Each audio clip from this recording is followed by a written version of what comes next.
오늘 우리가 읽은 본문은 오병이어 사건에서 이어지는 말씀이죠. 오병이어에서 배불리 먹고 예수님을 왕으로 모시려는 추대가 있었습니다. 그 추대에 예수님께서는 거절하셨죠. 거절하시고 산으로 가셨다고 성경은 말씀하고 있어요. 그리고 그 밤 제자들은 갈릴리 호수를 건너가고 있었어요.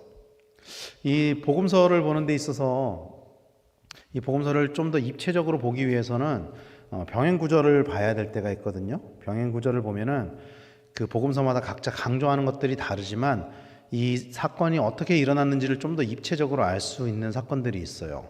근데 오늘 우리가 읽은 본문도 대표적으로 이 병행 구절을 보면은 이 사건이 어떻게 일어났는지를 좀 더 알 수 있는 본문이에요. 오늘 본문은 마태복음과 마가복음의 병행 본문이 있는데 마태복음에서는 이 상황을 이렇게 말씀을 하고 있어요. 마태복음 14장 22절 23절 말씀을 보면은 예수께서 즉시 제자들을 재촉하사 자기가 무리를 보내는 동안에 배를 타고 앞서 건너편으로 가게 하시고 무리를 보내신 후에 기도하러 따로 산에 올라가시니라. 저물매 거기 혼자 계시더니. 심지어 마가복음에서는 이거를 이렇게 말씀을 해요. 마가복음 6장 45절 46절에 예수께서 즉시 제자들을 재촉하사 자기가 무리를 보내는 동안에 배 타고 앞서 건너편 벳세다로 가게 하시고 무리를 작별하신 후에 기도하러 산으로 가시니라. 그러니까 예수님이 가버나움으로 가는 길에 일단 벳세다로 건너가게 하셨어요. 제자들을 재촉해서. 예수님은 제자들이 무리에 휩싸이지 않도록, 그러니까 예수님을 왕으로 세우려고 하는 그 사람들의 그 분위기에 휩싸이지 않도록 하려고 제자들을 재촉해서 배를 타게 하셨고 예수님은 혼자 기도하러 산에 올라가셨습니다. 그리고 제자들을 배를 타고 갈릴리 호수를 건너고 있는 장면이죠. 성경에서는 갈릴리 바다라고 번역을 했지만 사실은 호수죠. 바다와 호수는 똑같이 큰 물이라는 단어를 사용하기 때문에 호수로 보는 것이 마땅하죠. 그리고 그 밤에 갈릴리 호수에 큰 바람이 불어온 장면이에요. 공간복음서에서는 이것을 뭐라고 표현하고 있냐면은 바람이 거슬러라고 기록을 하고 있어요. 지형적으로 보면은 갈릴리 바다는 산으로 둘러싸여져 있습니다. 갈릴리 호수는요, 해수면보다 200m나 낮은 곳에 위치해 있어요. 갈릴리라는 그 곳 자체가. 그래서 해가 지면 어떤 일이 일어나냐면은 공기가 식어가지고 종종 찬 공기가 이렇게 산 허리를 타고 내려오면서 돌풍으로 변하는 일이 있다고 해요. 그리고 그때 이제 막 그 호수지만 풍랑이 일어나는 거죠. 큰 파도가 일어나는 거죠. 이런 일이 일어난 것으로 보여요. 그리고 바람이 거슬러 불었다는 것은 제자들이 가고자 했던 곳, 그러니까 1차적인 목표인 벳세다를 향해서 가는데 맞바람이 불어온 것을 의미하는 것입니다. 예수님께서 그들을 재촉해서 가라고 하셨죠. 그래서 제자들은 그곳을 향해서 노를 젓고 가고 있는 거예요. 그런데 맞바람이 불고 있는 거예요. 그래서 이 풍랑 가운데 제자들이 어디로도 가지 못하는 상황이 벌어지는 거예요. 노는 앞쪽을 향해서 짚고 있는데 바람은 앞쪽에서 불어오고 있는 거죠. 그러니까 어디로도 가지 못하는 거예요. 그래도 제자들은 예수님의 말씀에 따라서 열심히 노를 저어갔던 것 같습니다. 그러니까 사실은 이 맞바람을 거스르지 않고 그냥 원래 있던 곳으로 돌아가면은 쉬워요. 그냥 가만히 있으면 원래 있던 곳으로 돌아가는 거예요. 맞바람이 아니라. 그러나 앞으로 나아가려고 했었던 거죠. 그때 바다 위에서 예수님이 걸어오시는 거죠. 이때 제자들의 감정을 마가복음에서는 이렇게 기록을 하고 있어요. 마가복음 6장 49절 또 50절 앞부분 보면은 제자들이 그가 바다 위로 걸어오심을 보고 유령인가 하여 소리 지르니 그들이 다 예수를 보고 놀람이라. 너무나 지극히 당연한 반응이었죠. 예수님을 보고 유령인가? 이렇게 하고 놀란 거예요.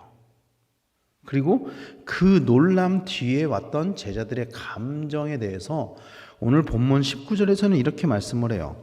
제자들이 노를 저어 10여리쯤 가다가 예수께서 바다 위로 걸어 배에 가까이 오심을 보고 두려워하거늘.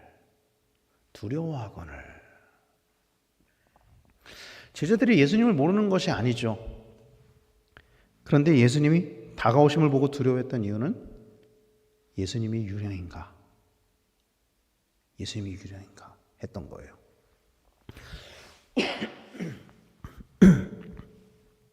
그리고 그런 제자들을 예수님은 20절에서 내니 두려워하지 말라 이렇게 진정시키고 있는 거죠. 이 요한복음에서는 이 베드로에 관한 이야기는 다루지 않아요. 이 요한복음에서 초점은 이 두려움에 맞춰져 있는 것 같아요. 이 두려움이라는 말의 뜻은 이렇습니다. 위험이나 고통이 예상될 때 무섭고 불안하여 마음이 조심스럽고 꺼려지는 고통스러운 감정. 다시 읽어드릴게요. 위험이나 고통이 예상될 때 무섭고 불안하여 마음이 조심스럽고 꺼려지는 고통스러운 감정. 그래서 이 두려움이 가지고 있는 특징이 뭔지 아세요, 여러분? 두려움이 가지고 있는 특징은 아직 오지 않은 것이라는 거예요. 예상될 때.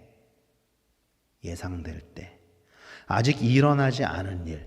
그리고 거기에서 이어지는 부정적인 생각이 우리에게 두려움을 가져다 주는 거죠. 제자들이 왜 두려워했죠? 제자들은 예수님을 유령으로 봤어요. 그냥 유령으로 본 게 두려운 게 아니라 자기들이 유령을 본 만큼 풍랑에서 죽을 수도 있다라는 두려움에 휩싸인 거예요. 그들은 어부였다고요. 갈릴리에서 물고기를 잡던 어부였어요. 풍랑을 안 겪어봤을까요? 그들이 수많은 풍랑을 헤쳐왔을 거라고요. 그런데 자기들이 생업을 하던 곳에서 두려워했던 이유는 전에 보지 못했던 유령을 봤다라는 그 인식 때문에 이제 내가 여기서 죽는구나. 그리고 그들이 예수님을 보고 두려워했던 이유를 마가복음에서는 이렇게 말씀을 하고 있어요. 마가복음 6장 51절 말씀에 보면은 배에 올라 그들에게 가시니 바람이 그치는지라 제자들이 마음에 심히 놀라니 이는 그들이 그 떡 떼시던 일을 깨닫지 못하고 도리어 그 마음이 둔하여졌음이러라. 그 떡 떼시던 일을 깨닫지 못하고 도리어 그 마음이 둔하여졌음이러라. 바로 그날, 전날도 아니에요. 그날 낮에 있었던 일조차도 잊어버린 거예요. 이게 뭐 일주일이 됐어요? 한 달이 됐어요? 1년이 됐어요? 그날이에요. 그날. 몇천 명을 자기 눈앞에서 사람을 먹이는 것을 봤다고요. 예수님의 그 전능하심을 잊어버린 것입니다. 이스라엘의 출애굽 여정을 보면은 이스라엘 백성들이 크게 두려워했던 사건이 하나 나와요. 바로 12명의 정탐꾼을 보낸 사건입니다. 가데스 바네아에서 12명의 정탐꾼을 보내요. 그런데 그들이 돌아와가지고 하는 말은 우리는 죽을 것입니다. 우리는 저들에 의해서 죽을 것입니다. 저들에 비하면 우리는 메뚜기 떼와 같습니다. 다른 사건에서는요 보면은 그들이 불평을 했을지언정 두려워하지는 않았어요. 그러나 가나안을 정탐하고 와서는 그들이 두려워하는 마음을 가졌습니다. 그리고 하나님은 그 이후로 그들을 광야에서 38년을 더 있게 하셨죠. 사랑하는 성도 여러분, 하나님이 우리에게 요구하시는 것은요 두려움이 아니라 믿음입니다. 두려움이 아니라 믿음이에요. 우리에게 요구하시는 것은. 하나님은 출애굽을 통해 하나님의 전지전능하심을 보여주셨고 오병이어 사건을 통해서도 보여주셨어요. 그러나 제자들은 그것을 깨닫지 못했어요.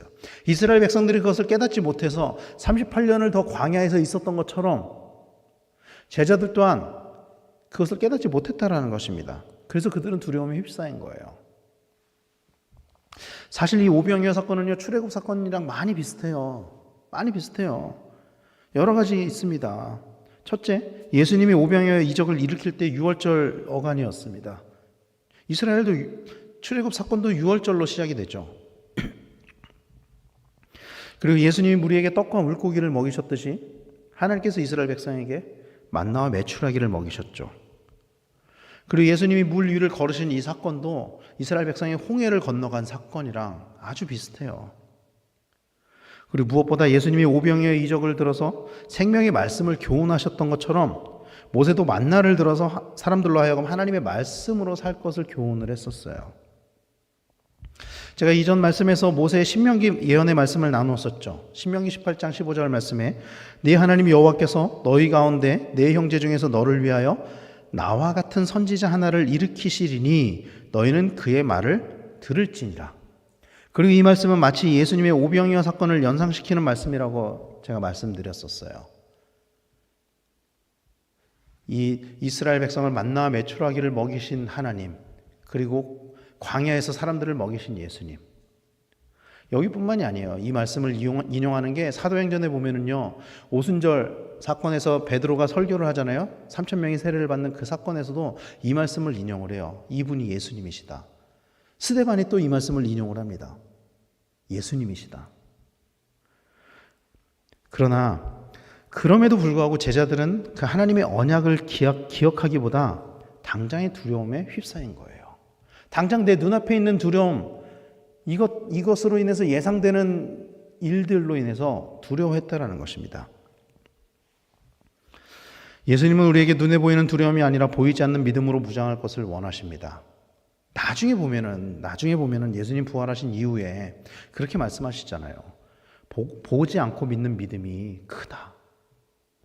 그래서 성경은 믿음을 이렇게 말씀하고 있죠. 히브리서 11장 1절에 믿음은 바라는 것들의 실상이요 보이지 않는 것들의 증거니 라고 말씀하고 있습니다.